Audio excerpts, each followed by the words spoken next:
Ad revenue and affiliate revenue is not the only way you can earn money through your content website. Hi, I'm Jaryd Krause. I'm the host of the Buying Online Business podcast, and today I'm speaking with Kristal Audain, who is a web product manager at Groundworks, which is the nation's leading foundation solutions company, where she currently manages over 20 web properties with a background in marketing. She's experienced in service-based and e-commerce SEO with a love for all things local. And in this podcast episode, Kristal and I talk about why you should be adding lead generation revenue to your content websites.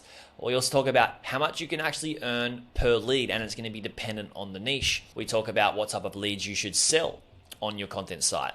What are the best type of leads for your audience and why that's an important thing to note. Hint, hint, wink, wink, nudge, nudge. We also talk about how to create lead generation content. So content specific discussions around how you create that type of content that's super valuable for your audience.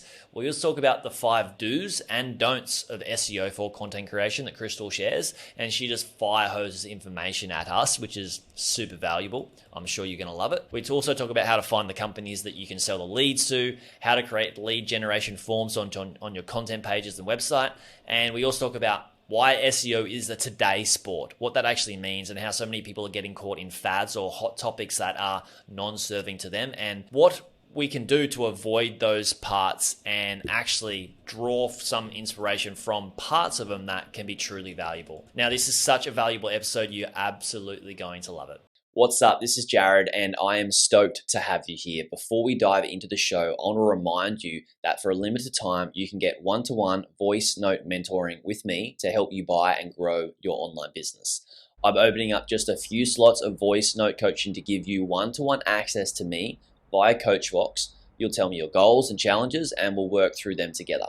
I'll ask questions, I'll tell you what I think, and we'll get you ticking boxes and achieving your online income goals. You can message me anytime, and I'll respond within 48 hours. Right now, you can get 20% off by using the coupon code Jaryd, that's Jaryd, and I'll drop the link in the show notes so you can find out more. Until then, let's get on with the episode.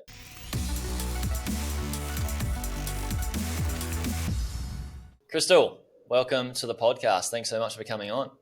Thanks, Jaryd. I'm excited to chat because you have a unique skill that I believe a lot of content site owners should plug into their blogs to generate another revenue stream outside of just ad revenue and affiliate revenue, which is generating leads.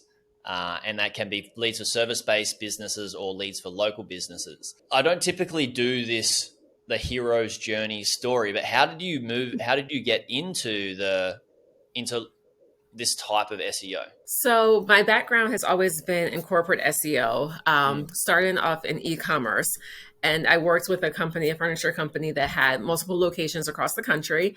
So we were very hyper local in our approach with them because, of course, having brick and mortar and also trying to garner that organic traffic, you have to be hyper local. There's lots of competition in the market, digitally and physically, and you have to be able to combine the two. So definitely dug into local SEO in my early days, being able to generate that traffic, bring them to the sites, which then translated into my next job where I went to a service-based business that was also hyper local, worked for a parent company that owns lots of small businesses across the country that were hyper local. And because it's a service-based business, it's all about generating leads to get them to the site. Also omni-channel, so having the paid, having the email programs, but also getting that organic traffic to come to the sites has been super important in order to just stay relevant, stay in the market. When people look for e-commerce or service-based businesses, they know what they're looking for and they search for it. You want to be the first one that pops up at the top of that list, at the top of that map, to make sure they know who you are,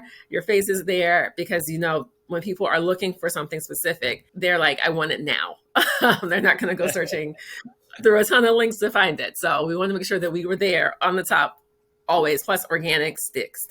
Paid doesn't always do that. Yeah, definitely. And it stays around, sticks, and you can develop it and make it better when new competition comes out, right? Exactly. And if you're doing the right things, you'll always win. People may try tricks of the trade or what have you, but when you're there to service your customer, you're going to be there for the long haul. Yeah, exactly. So content site owners that own a blog how much I know it's going to vary dependent on the niche, but roughly how much can you get per lead for different industries and different niches? Like, is there a rough range? Like, are we talking $5 to $20?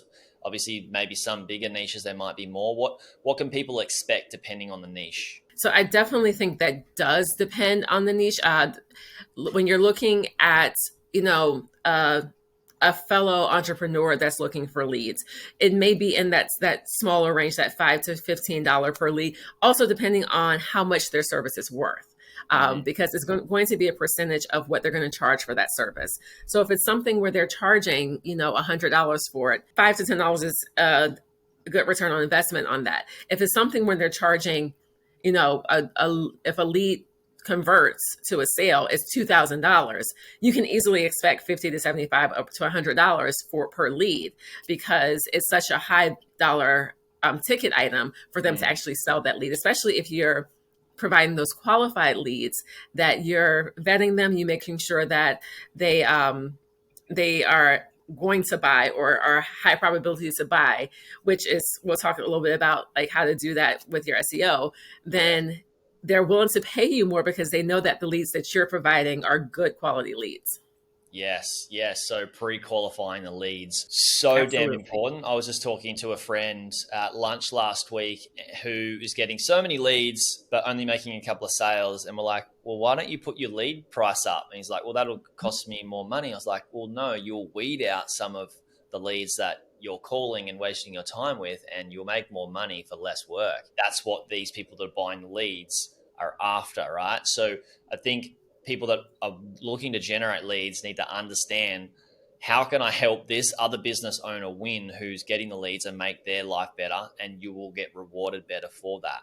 So that turns into the question of, how do we create pre-qualified people with some SEO and with our content? Before we dive into that, I want to mention people can do this with not just local businesses, right? But people can do this with insurance, like car insurance anywhere in the world, or also like health insurance or anything like that. That's pretty common, right? Yeah. So if you look at some of the larger companies, they can only get so local with their leads. It's a challenge, really, and we run against this all the time, where especially with the new proximity updates that came out with Google about a year ago now.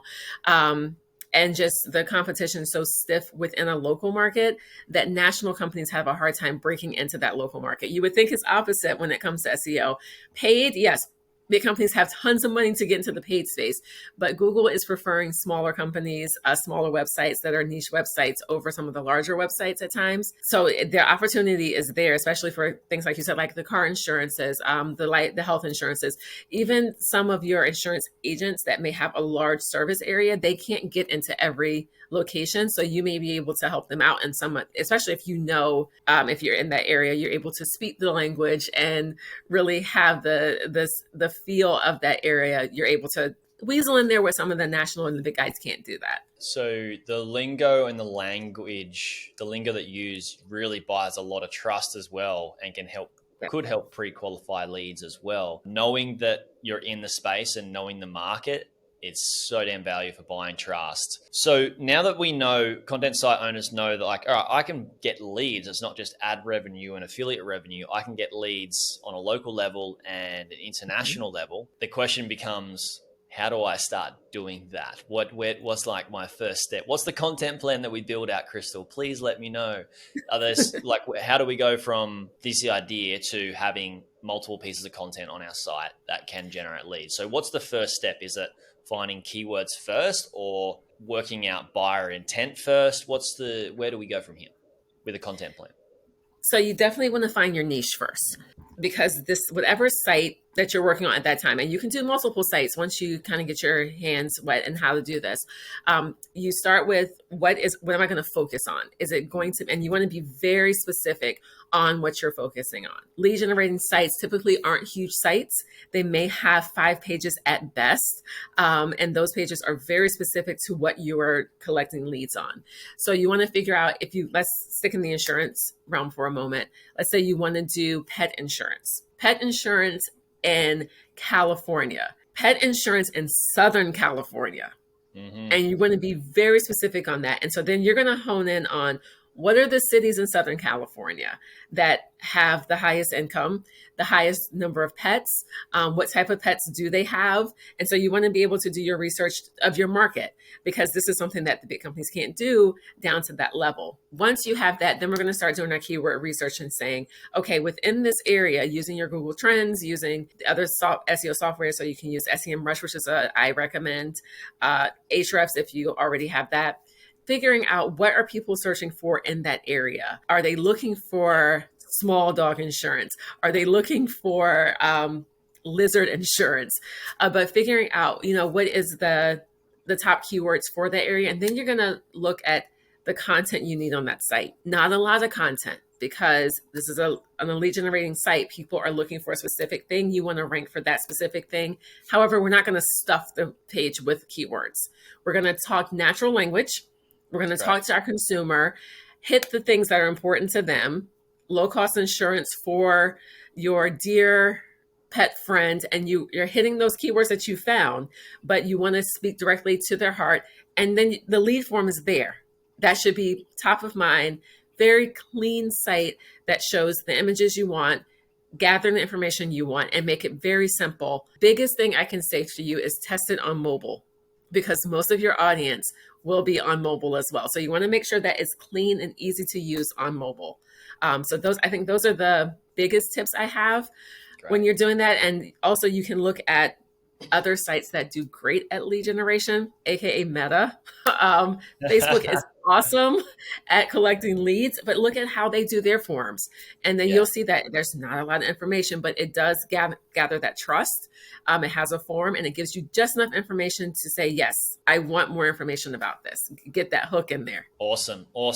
So let's come to the forms in a minute. Say, for example, somebody already owns a dog site, and they've got a bunch of content for affiliate products maybe, and then also how to, train your dog and how to feed your dog. So a lot of info articles as well.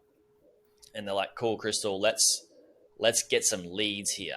So you would suggest starting with, because they got a dog website, starting with different types of dog insurance, different size dog insurance, and then maybe different locations, and create content around that. I know that you said if you're creating a lead generation site, you're best off having only a few pages. But this would be, for example, for a site that already has maybe 100 to 200 or 300 pages of other types of content with different types of intent. Would it be worth creating maybe 10 to 15, 20 or 100 articles on different types of dog insurance? Or what would your solution be with that? Yeah, I would look at the contents you have on your site, especially if you already have quite a few articles on dogs, and see, one, where can you insert that? So I would create the page, especially with 1 or 2 or 10 pages on, especially if you're trying to hit different market area or areas in the market for dog insurance. But then we're going to look at the pages you already have and figure out where can I insert links to those pages, because it's a natural fit. You already have traffic coming to those pages. It's just a matter of getting them down the funnel to say, okay, I trust you because you've told me all these things about dogs. Why would I not trust you with insurance? This is a perfect scenario for anyone. And I would go outside, like I would, in this case, I would look at like dog insurance, maybe even partner with like a dog product company that you can do product placement within your content, anything around dogs, even apparel for dog parents, dog furniture. There's so many ways you can insert, different things to kind of drive that traffic. So that definitely is a huge opportunity for different types of forms. So like, let's say you start with dog insurance, but you figure out other niches that work. Find the natural flow of your content that leads directly to that lead form. And then you're able to generate multiple streams of income through these lead generation pages that you have. Oh, I love it.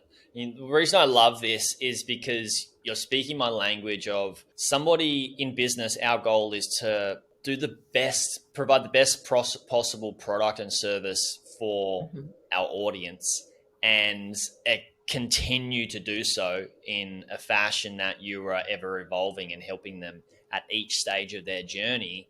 And you've already got content around, what your dog should eat, how to train your dog. And you'd be doing them a disservice by not sharing, like, this is the pet insurance that you need, and for your Exactly. specific dog in your specific location, it's just so valuable for your audience. But also, that's a hyper qualified lead, which leads us, pun included, into into the forms. So many puns in that. So what are some of we can use Meta, Facebook as an example on how they generate leads and their lead forms. But what would some of the critical questions be to disqualify and qualify a lead filling out that form? So you don't want to ask too many questions up front.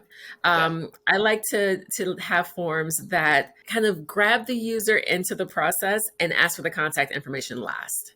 So you're asking questions like, do you travel with your pet? Or do you find yourself at the vet more than X amount of times? How much do you estimate how much do you spend out of pocket for care of your pet?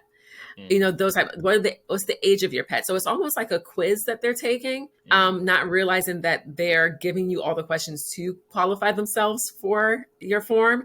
And then at the end, you have the actual contact information.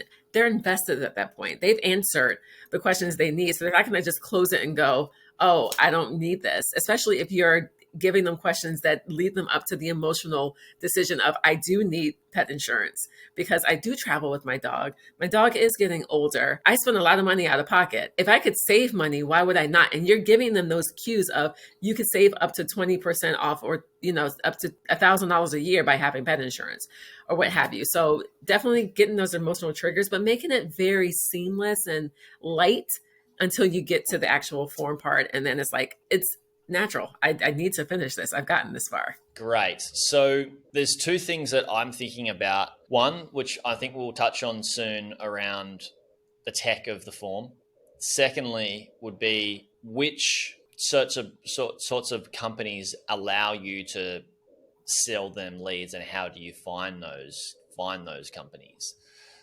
For example, I would suggest people are obviously finding companies that are in a linear fashion on the journey that a pet owner would take, not just because find a company that's going to allow them to sell any lead for any sort of product or service at the highest possible price for the highest revenue. I think audience comes first. So how do we then find, all right, these people need these types of insurances, or I can sell these types of leads to a company that's going to serve my audience? How do you go and find those companies? So I think Google is an awesome place to find that. When you're doing your keyword research, you're going to find keywords that fit your niche already. And you probably do that already just to write your content. But there's also other companies that align with what you're writing with. So if let's say we talked about a dog site, and you're thinking, okay, I talk a lot about small dogs and I want to do something for that part of my audience. Google those things. There's also a site called People Also Ask, where you put in the keyword and it gives you the other things that people ask about. And then you can look and Google those and see what other companies show up in the SERPs, because they would align with what you're looking for. And then reaching out to them and saying, hey, we do some of the same things, but I'm not a competitor of yours. I'm actually a complement to you. I can help you with this. I have this amount of traffic. I'm proven that these are the type of articles I'm writing. The other thing that is awesome about your websites is that SEOs and large companies, we thrive on backlinks. So if you have a strong site already and you're offering a backlink and you have a reputable site, a large company will be happy to link to you because you're helping each other. And so being able to speak that language and say, I can offer you a link to my site, and I also can get you leads in this area. Also doing your research on those companies, get on their site, see where their gaps are, fill their gaps, and then come to them with, I realize that you service Northern California, but there's a large market in Southern California that you may be missing. I can help you grab that with this. So fixing their problem before you even come to them, and saying, not just a cold call that says, I can provide X backlinks, because trust me, SEOs get tons of that. People will go on a large company's website, find the SEO, and just email them to death, whether it's through LinkedIn or their personal, and they ignore them. But if you're providing a true solution and you can show that you provide value by having studied what they do, how they do it, and you have the part that fills their gap, they're more likely to talk to you about that. Oh, I love it. It comes back to making sure you find out what that company needs and giving it to them, and then making the relationship better with linking and serving. That's awesome. Awesome. So that's a great structure that people go away and can plug into their site. Where people are going to get hung up is the tech part of it. I find a lot of people get hung up. I'm sure you can go and just Google tutorials and stuff like that. But is there a certain like plugin or a certain piece of technology that people can use for a form on their site to fill out leads that link to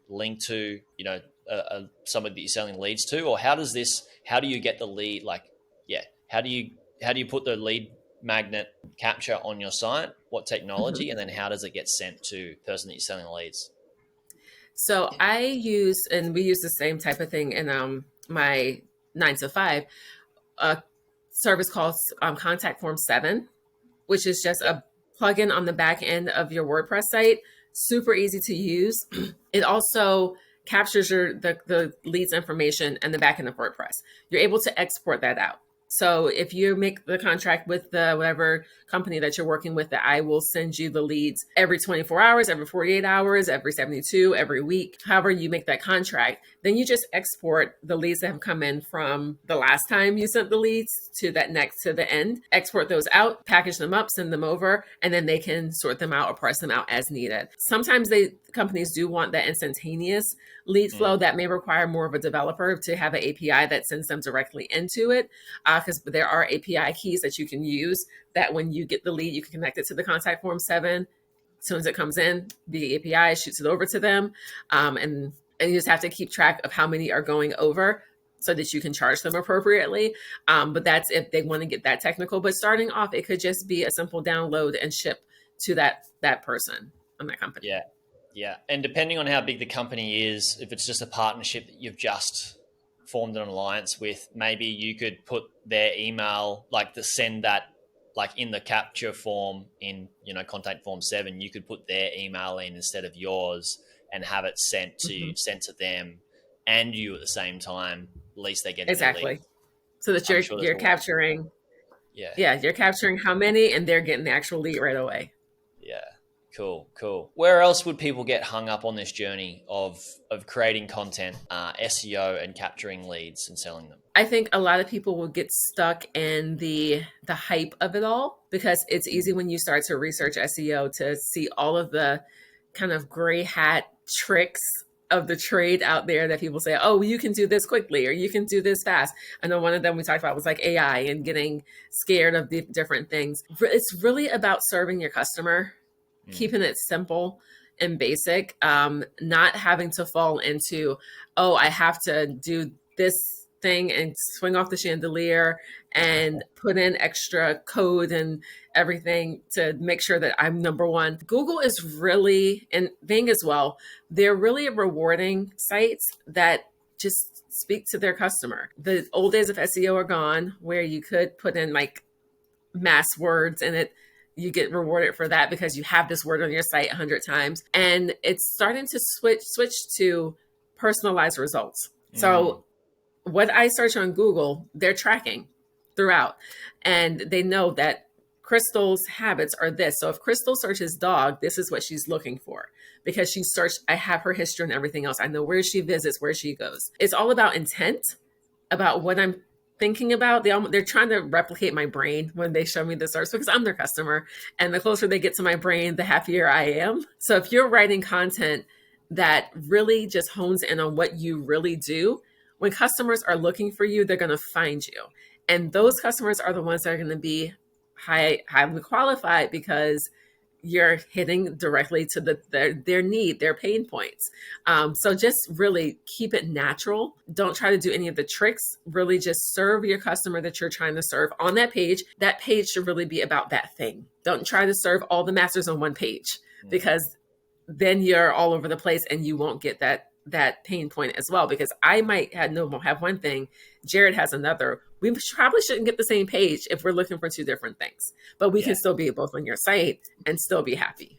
It's cool. I'm glad that you gave that example of if I search dog and you search dog, we're going to get two different results based on the digital version of who Google and Bing believe we are, right? So they store that Correct. data based on how we navigate the web, right? So and it's probably similar to what Facebook has and Instagram have from that Netflix. Is it a Netflix series or documentary where they have that digital avatar of you and what you like and dislike, right? Is that what you're alluding to? It 100% is, and I like the fact you use the word dog for that, because you could be looking for dog food, you could be looking to buy a dog, you could be looking for a dog cartoon, and Google knows that based on your history. You know, you use your phone, you're on your work computer, you're on your home computer, you're using the devices in your house. They're building a profile on you, whether you like it or not. They want to know. They're looking at your maps and where you lead. I know the craziest thing for me is at the end of the year when they show me all the places I've been all year, and how many times I've looped around the world essentially. And Yeah. it's kind of freaky, but at the same time, it's like they really do know who I am. So when I get an ad or when I get a search result, it's tailored to me. And so Mm, you have to know that Google's tailoring to people and be able to serve that, because like you said, just think about it being an avatar of some sort and Google saying, I want to keep you happy, so you keep using me. Because you correct. have to think the competition is getting hotter for Google. There's other search engines coming out. They want to keep you on their search engine and their platform, because the more you use it, the more data they collect and the more they're able to use that data. I love it. So, with that in mind, knowing that there's a digital version of our audience out there, and we need to speak to that digital version in our pieces of content, say our articles. What are you mentioned? Just be natural and overall add value. But what does that look like for somebody? Like, can we break that down? Like, is there, like you say, don't just have the same keyword 20 to 30 times. Like, don't, like, no more keyword stuffing. What are some of the do's and what are some of the don'ts in creating that great content that speaks to those digital avatars? So we'll start with the do's.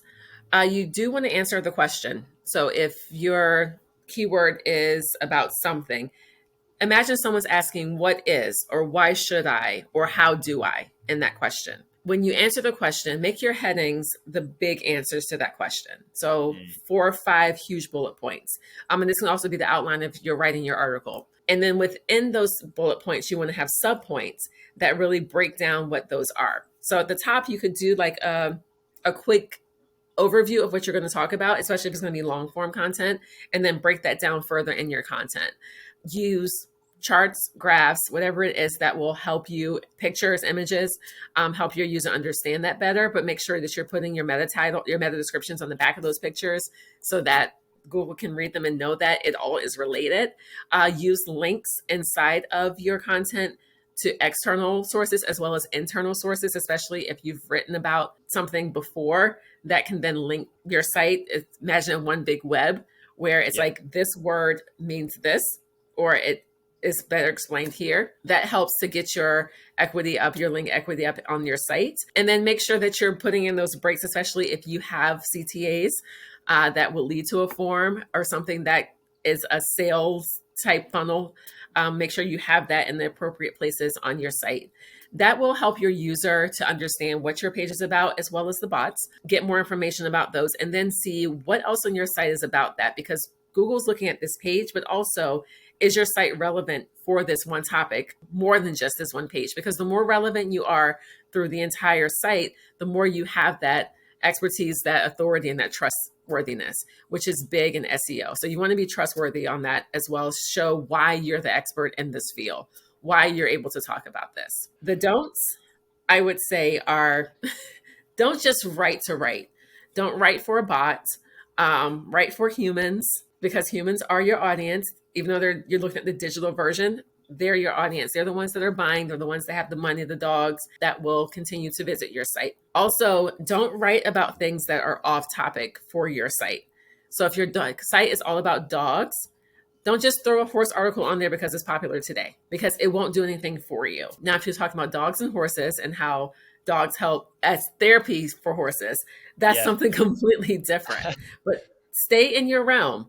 That's how you build that expertise and authority, by really, you can branch out, but make sure it's still within what your site is about. If you want to do horses, you may need to do a horse site altogether. And Yeah. then I guess my last tip on that is don't overthink it. Don't go with the ebbs and the flows, hearing and freaking out about everything else that's going on, because SEO changes every day. The algorithm changes every day. Lots of SEOs run behind the algorithm. That's our job. We like the frenzy, but as a content creator, as a writer, you don't have to get really hung up in that. If you're providing good content and you're providing what your people need, then you're going to be just fine. That was just a fire hose of information, Kristal. So much value in there. I really like, and I want to emphasize for people listening, you talking about, number one, answering the question, getting to the point, and then adding context in the piece of content, interlinking. There's a link to Link Whisperer, guys. This makes it super easy to do that. I'll put a link to that in the show notes, because interlinking allows you to create topical authority. And that's what you want to do with all of your pieces of content. Like you said, Kristal, don't just create a hot piece of content based on something that's a fad and is news right now. You're just wasting your time. It's going to be non-existent. It's going to actually bring your site down, rather than just creating content on the topic to create that authority, which is, I love what you said there. The do's and don'ts are so spot on. Now, to bring in the last sort of part of our discussion here that you mentioned, don't get tricked up with new things and that are coming into the space, because SEO changes every day. The algorithm changes every day. What are you, like, I know the answer here. I'm sort of bringing you into it, but what are you seeing that people are freaking out about and don't know what to do with at the moment with SEO? So the big thing in the SEO circles, actually, there's two big things as of today. The first one is ChatGPT, where people are able to go into this cool chat bot. You type anything in and it spits it out. You can tell it to create different things. You can tell it to write different things. And it's using AI to generate all of these. It's really cool to play with. I mean, I love to play with it. It's fun and exciting. But I wouldn't have it change. I wouldn't have it change how you write your content. I mean, you can use it to help you generate ideas and things like that. And there's good use cases for it that can help you, like, break writer's block. But it's not meant to replace you. It's not meant to write your site for you. It's not the answer. It's the tool. It's a tool that you can use on your tool belt. It's not, yes, I have a content writer now. It's the answer to all of my problems. Exactly. Right? Yeah. Exactly. So that's, I mean, and use it as a tool. Like, it's an awesome tool to have out there. It's only going to get better. There are people who will try to use it as their content writer, and you'll find that it'll catch up with them. And you don't want to be the one that it catches up with when Google has that algorithm that kind of just decimates all of that content that's plagiarized that everybody else has used. Because it can only make so many different versions of it. And I've seen that happen with spam updates. I've seen it happen with, people doing black hat local SEO, where Google has a huge content update and it just kills their rankings. And there's some people are never able to recover. But if you're doing the right thing all the time, you don't have to worry about those updates as much, because you'll be, like I said, keep saying, you'll be rewarded for it. You will be rewarded for it. You'll stay where you need to be. So yeah, you definitely use it as a tool, but not an answer. Exactly. Google, so many people are worried and scared of Google hitting their site. You should only be scared if you don't know what's going on with your site, or you're doing something that's not within the policies of what Google actually wants. But on the opposite, there's other site owners, SEOs mainly, that are super smart and are so excited for when Google updates come out, because they know they've done the right thing and they're going to benefit. They're not going to lose. They're excited for these updates to come out because of that. So a different mindset to have as a site owner. Put your SEO hat on, not your black hat, not your gray hat. Exactly. Just your common sense hat of what human beings want, and Google will reward you. Now, you said there was another thing, Kristal, as well, that is new and a bit of a fad that you want to talk about too.